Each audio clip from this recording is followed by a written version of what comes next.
Good day mga kapinta, welcome back. Ang pag-uusapan naman natin ngayon ay tungkol sa ating mga top coat. Bali, ang gagamitin natin top coat dito ngayon ay yung ating automotive urethane clear coat matte finish. Ang brand natin gamit dito ay yung ating K92. Ang mix ratio natin dito ay 4:1:1, 4 parts ng ating top coat at 1 part ng ating catalyst o yung ating hardener at 1 to 2 parts ng ating automotive urethane thinner. At pwede rin tayong gumamit ng ating acrylic thinner gaya ng gagamitin natin dito. Basta huwag tayong gagamit ng ordinary acrylic thinner. At imimix lang natin ito ng 3 hanggang 5 minuto. Hayaan lang natin mag-activate yung ating hardener dito sa ating top coat. At para sa iba pang klase ng ating top coat, pwede rin kayong gumamit ng ibang brand.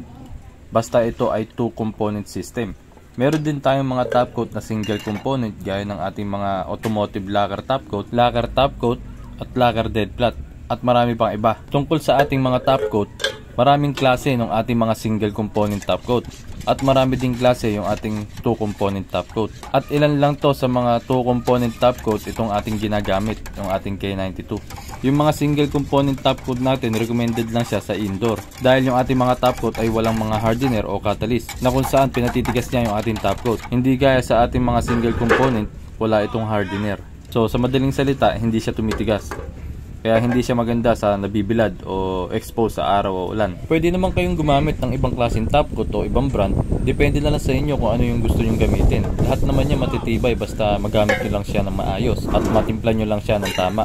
At para naman sa makikintab o gloss finish, ang ratio naman natin doon ay 3:1:1. Depende na lang kung ano yung mix ratio na nakalagay sa likod ng ating lata.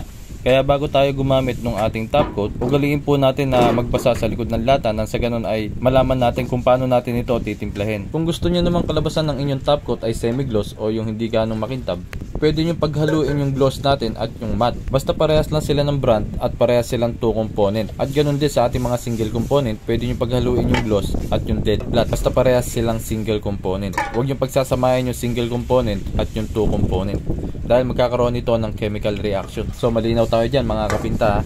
Itong ating gamit na top coat ay matibay din naman dahil isa rin ito sa mga kilalang brand dito sa Pilipinas. Depende na lang siguro kung hindi tama yung pagtitimpla mo dito sa ating top coat o di kaya ay mali yung pag-apply mo sa ating top coat. Pero base sa aking experience, matagal ko nang ginagamit yung ating automotive top coat. Matibay din naman yung top coat natin at wala naman itong nagiging problema. At kung wala pa kayong idea kung paano ito ina-apply o inahalo, pwede nyo sundan yung video natin ito nang sa ganun ay may idea kayo kung paano natin tinitimpla yung ating mga 2-component top coat. So ganun lang yung kasimple mga kapinta, no? Matapos natin maihalo yung ating hardener dito sa ating top coat at nalagyan na rin natin ito ng ating acrylic thinner, haluin lang natin ito ng 3 hanggang 5 minuto. Hayaan lang natin mag-activate yung ating hardener doon sa ating top coat.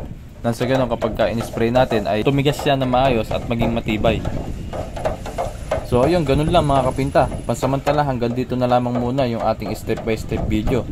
Sana nakatulong sa iyo ang video natin ito. Kung nandito ka sa ating Facebook page, huwag mo kakalimutan na mag-follow, like, and share kung nagustuhan mo yung video natin. Kung andito ka naman sa ating YouTube channel, huwag mo kakalimutan na mag-subscribe at i-click mo na rin yung bell notification para isa ka sa mga unang makakapanood kapag may mga bago tayong step by step video gaya nito.